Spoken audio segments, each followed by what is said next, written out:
সাকিবের প্রশংসা করতেই হবে। না, আল হাসান নয়, খান। সাকিব আল হাসান নয়, সাকিব খান। ঢাকা ক্যাপিটালসের মালিক পক্ষের অন্যতম তিনি, এইভাবেই তো আমাদের সঙ্গে তার পরিচয় করিয়ে দেওয়া হয়েছে। সেই সাকিব খান, ঢাকার সিনেমার জনপ্রিয়তম নায়ক, তিনি আজকে স্টেডিয়ামে এসেছিলেন। ঢাকা ক্যাপিটালসের শেষ ম্যাচ, তাদের প্লে অফ খেলার কোনো চান্স আর নেই। সেই ম্যাচটাতে দলকে উৎসাহ দিতে হোক, মালিক পক্ষের একজন হিসেবে হোক, চুক্তির বাধ্যবাধকতা পূর্ণ করার ক্ষেত্রে হোক, যেভাবেই হোক না কেন তিনি মাঠে গিয়েছিলেন। ম্যাচ, তাদের এই শেষ ম্যাচ থেকেও প্রাইডের জন্য ঢাকা ক্যাপিটালস লড়াই করবে এবং একটা জমজমাট ম্যাচ হবে, সেটা তো আর প্রত্যাশা করছি না। প্রত্যাশাটা বাড়াবাড়ি, আগের অন্যান্য ভিডিওতেও বলেছি, এবং এক্স্যাক্টলি সেটাই হয়েছে। খুলনা টাইগার্সের কাছে এই ম্যাচটা ঢাকা ক্যাপিটালস মোটামুটি চেয়ে দেখে দেখেই হেরে গেল, এবং তাতে করে ঢাকার বিদায়টা হলো পয়েন্ট টেবিলের 7 দলের মধ্যে 6 নম্বরে থেকে 12টা ম্যাচে মাত্র 2-3টা জয়। খুলনা টাইগার্সের জন্য ম্যাচটা গুরুত্বপূর্ণ, ভীষণ রকম গুরুত্বপূর্ণ ছিল, কেননা এই ম্যাচ জিতলেই তারা প্লে অফে কোয়ালিফাই করাটা নিশ্চিত করে ফেলতো। মেহেদী হাসান মিরাজের দল, মেহেদী হাসান মিরাজ স্বয়ং সামনে থেকে নেতৃত্ব দিয়ে খুলনাকে ম্যাচটা জিতিয়েছেন, দলকে প্লে অফে নিয়ে গেছেন। দুর্বার রাজশাহীর ক্রিকেটীয় কামব্যাকের পূর্ণতা তাই হলো না। এই 12 ম্যাচ শেষে 12 পয়েন্ট হয়ে গেল খুলনা টাইগার্সের, দুর্বার রাজশাহীরও পয়েন্ট 12, কিন্তু নেট রান রেটে খুলনা টাইগার্স এগিয়ে থাকায় 4 নম্বর দল হিসেবে তারা প্লে অফে কোয়ালিফাই করাটা নিশ্চিত করলো। এই যে ম্যাচটা হলো, যেইখানটাতে ঢাকা ক্যাপিটালসের বিপক্ষে খুলনা টাইগার্স 6 উইকেটে জিতে নিজেদের প্লে অফটা নিশ্চিত করলো, সেইখানটাতে আপনি টার্নিং পয়েন্ট কোনটাকে বলবেন? দেখুন, ঢাকা আমাদেরকে আরও একটা ভাবে ধন্য করেছে। আমি যে সিলেটের কথা বলেছিলাম না, সিলেট আমাদেরকে ধন্য করেছিল টুর্নামেন্ট থেকে বাদ হয়ে যাওয়ার পরে, মানে প্লে অফে খেলার কোনো সম্ভাবনা নেই ওরকম একটা অবস্থাতে তারা যে 100 রান করেছিল, মানে সিঙ্গেল ডিজিটে ডাবল ডিজিটের করে তারা আউট হয়নি। সো ঢাকারকে রেফারেন্স ধরে বলেছিলাম, কেননা ঢাকা ওই আগের ম্যাচটা যে যখন আর তাদের প্লে অফে খেলার কোনো সম্ভাবনা নেই, সেখানে তারা 73 রানে অল আউট হয়ে গেছিল। ফলে আজকের ম্যাচটাতে তারা ধন্য করেছে বলছি, কেননা আজকে তো তারা এর চেয়ে বেশি রান করেছে, 100-এর বেশি রান করেছে, 123 রান পর্যন্ত তারা চলে গিয়েছিল। এমনটা যে হবে প্রত্যেকে, মানে মনে হচ্ছিল ঢাকার ব্যাটসম্যানরা দাঁড়িয়ে দাঁড়িয়ে দেখছেন কোনো মতে ম্যাচ শেষ হতে পারলেই বাঁচে, কোনো মতে বিপিএলটা শেষ হতে পারলেই বাঁচে, apart from obviously Tanzid Hasan Tamim. Tanzid Hasan Tamim আজকেও একটা ব্লিস্টারিং নক তিনি খেলেছেন 37 বলে 58 রানের। ইনফ্যাক্ট 13 নম্বর ওভারের লাস্ট বলে তানজিদ তামিম যখন আউট হন, দলের স্কোর হচ্ছে গিয়ে 82-82-এর মধ্যে 58 রানই তিনি করেছেন, এবং 7-7টা ছক্কা তিনি মেরেছেন এই বিপিএলটাতে, মানে এই বিপিএল এর ইনিংসটাতে। সো দুর্দান্ত একটা বিপিএল তানজিদ তামিমের জন্য গিয়েছে, কিন্তু তার যে ওপেনিং পার্টনার লিটন দাসের ক্ষেত্রে এই কথা বলা যাবে? মাঝখানের ওই যে 2-3টা ম্যাচ তিনি ভালো খেলেছিলেন, তাকে জাতীয় দলে ফেরাতে হবে, এটা নিয়ে একটা গণদাবির মতো তৈরি হয়েছিল, কিন্তু শেষটা লিটন দাস করলেন। লিটন দাসের মধ্যে লাস্ট ইনিংসটা তো তিনি আউট হয়ে গেলেন মাত্র 10 রান করে। তারপরে হচ্ছে গিয়ে আরো 2টো উইকেট হারিয়েছে ওইখানে ঢাকা ক্যাপিটালস, আর যখন তানজিদ তামিমের উইকেট হারলাম, যেটা বললাম যে 13 ওভার শেষে তারা 4 উইকেটে 82, সেইখান থেকে ইনিংসটা তাদের ওই তানজিদ তামিমের ইনিংস বাদে মানে কোনো গতি আসলে কোনো জায়গাটাতে পায়নি। হ্যাঁ, শেষে গিয়ে উইকেটটাতে সাব্বির রহমান তিনি কিছু রান করেছেন, মেহেদী হাসান রানা 13 রান করেছেন, সাব্বির কত 20-22 রান করেছেন, এইগুলা আসলে গুড এনাফ না। 123 রানে তারা আটকে গিয়েছে।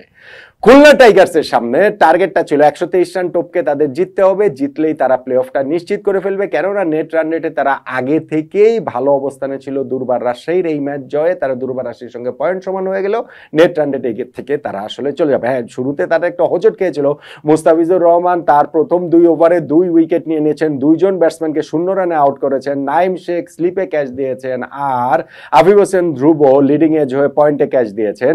2 জন 0 রানে আউট হয়ে যাওয়ার পর ওইখানটাতে হচ্ছে গিয়ে খুলনা টাইগার্সের একটুখানি হোঁচট তারা খেয়েছিল বটে, কিন্তু তারপরে তৃতীয় উইকেট যে পার্টনারশিপটা হলো 68 রানে মেহেদী হাসান মিরাজ এবং অ্যালেক্স রস, ওইখানেই ম্যাচটা মূলত শেষ হয়ে যায়। হ্যাঁ, রস আউট হয়েছেন, বশিষ্ঠ আউট হয়েছেন, মিরাজ শেষ পর্যন্ত ছিলেন এবং খুব ভালো একটা 70s ঘরে একটা খুব ভালো ইনিংস তিনি খেলেছেন, নট আউট থেকেছেন, নট আউট থেকে দলের জয়টা নিশ্চিত করেছেন। কত 19 বল আগেই খুলনা টাইগার্স 6 উইকেটে ম্যাচটা জিতে গেছে।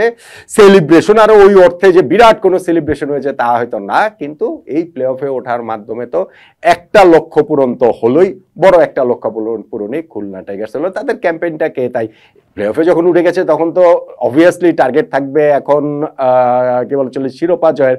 তারা এলিমিনেটরে খেলবে, সেইখানে জিততে পারলে সেকেন্ড কোয়ালিফায়ারে খেলবে, সেইখানে জিততে পারলে ফাইনাল খেলবে, সেইখানে জিততে পারলে শিরোপা জিতবে। সো এই অনেকগুলো জিততে পারলে হিসাব রয়েছে। কিন্তু খুলনা টাইগার্সের মেহেদী হাসান মিরাজদের দলের প্রাথমিক লক্ষ্য পূরণ হয়েছে, সেই কথাটা আমরা আসলে বলতে পারি। এবং এইখানটাতে ঢাকা ক্যাপিটালস যে আগেই এলিমিনেটেড হয়ে গিয়েছে, আগেই যে তারা বাদ পড়ে গিয়েছে, সেইটা খুলনা টাইগার্সের জন্য খুব ভালো হয়েছে। যদি আপনি চিন্তা করে দেখেন যে ঢাকা এখন পর্যন্ত অ্যালাইভ থাকতো, এই যে 1 তারিখের 1 ফেব্রুয়ারি ম্যাচটা দুপুর বেলায় হবে Dhaka Capitals versus Khulna Tigers, এই ম্যাচটা খুবই গুরুত্বপূর্ণ হয়ে উঠতে পারে। আমি এর আগের বেশ কিছু ভিডিওতে সেটা বলেছিলাম যে তখন পর্যন্ত যদি দুইটা দলের প্লে অফে খেলার সম্ভাবনাটা অ্যালাইভ থাকে, এই ম্যাচটা হয়ে যেতে পারে ডিসাইডার। এই ম্যাচে জয় পরাজয়ের উপরে নির্ভর করতে পারে যে প্লে অফে কোন দল, এই দুইটা দলের মধ্যে কোন দল খেলবে কোন দল খেলবে না। কিন্তু স্যাডলি ঢাকা ক্যাপিটালস আগেই যেহেতু তারা বাদ হয়ে গিয়েছে, এইটা প্লে অফে ডিসাইডার হয়ে গিয়েছিল শুধুমাত্র খুলনা টাইগার্সের জন্য। এবং তাদের হিসাব যেটা ছিল যে জিতলেই তারা প্লে অফে খেলবে, আর না থেকেও ম্যাচে ছিল দুর্বার রাজশাহী, যে যদি এখানে খুলনা টাইগার্স ম্যাচটা হেরে যায় তাহলে তারা প্লে অফে কোয়ালিফাই করবে। দুর্বার রাজশাহীর সেই ইচ্ছে পূরণ আশা পূরণ হয়নি, খুলনা টাইগার্সের সেই ইচ্ছে পূরণ সেই আশা পূরণ সেই টার্গেট পূরণটা হয়ে গিয়েছে। টার্নিং পয়েন্টের হিসাব করলে তাই আপনি এখন বলতে পারেন যে 123 রানে মাত্র ঢাকা ক্যাপিটালসকে আটকে রাখা, সেটাকে বলতে পারেন। ম্যাচ যেই সিনারিও যেভাবে গড়া ছিল, তাতে করে ওই যে বৈশিষ্ট্য যে আউট করেছেন মেহেদী হাসান কি বলা চলে যে মিরাজের কথা বলছি কেন, তানজিদ হাসান তামিমকে, সেইটার কথা বলতে পারেন যে খুবই গুরুত্বপূর্ণ। এবং ইন্টারেস্টিংলি আপনার জায়গায় খুলনার টাইগার্সের যে 7 জন বোলার মিরাজ ইউজ করেছেন, 7 জনের সবাই কিন্তু উইকেট পেয়েছেন। হাসান মাহমুদ তো 4 ওভার বোলিং করে মাত্র 5 রান দিয়ে দুইটা উইকেট পেয়েছেন। মিরাজের ক্যাপ্টেন্সিটাকেও এখানে টার্নিং পয়েন্ট বলতে পারেন। ইনফ্যাক্ট মিরাজের যে ইনিংসটা তারপরে খেলেছেন, সেইটাকেও টার্নিং পয়েন্ট বলা যেতে পারে। কিন্তু আমি আসলে টার্নিং পয়েন্ট বলবো ওই ঢাকার আগের ম্যাচে যেটা বলেছিলাম সেটাই, সিলেটের সর্বশেষ ম্যাচে যেটা বলেছিলাম সেইটাই, যে এই ম্যাচের আগেই ঢাকার যখন বিদায় নিশ্চিতই হয়ে গিয়েছে, ওইটাই আসলে টার্নিং পয়েন্ট। এরপরে গিয়ে আর খুলনাকে ঢাকার বিপক্ষে জেতার জন্য খুব যে ঘাম জড়াতে হবে তেমনটাও ভাবতে হয়নি, অমন প্রেডিকশনও ছিল না, আর অমন কিছু আসলে করতেও হয়নি। খুলনা টাইগার্স মোটামুটি সহজেই জিতে প্লে অফে পৌঁছে গেল। এবং তাতে করে আমার কাছে মনে হয় ঢাকা ক্যাপিটালস যে প্লে অফের সম্ভাবনা থেকে, রেস থেকে আগেই ছিটকে গিয়েছে, সেইখান থেকে সেটা দেন এগেন ক্রিকেটীয় কারণ কোড আনকোড, অক্রিকেটীয় কারণ কোড আনকোড, যেইটাই হোক না কেন, তারা আগেই যে হাল ছেড়ে দিয়েছে, ওইটাই খুলনা টাইগার্সকে এই ম্যাচ জিতেছে, ওইটাই খুলনা টাইগার্সকে প্লে অফে তুলে দিয়েছে, ওইটাই আমার কাছে টার্নিং পয়েন্ট। কি বলবেন আপনি?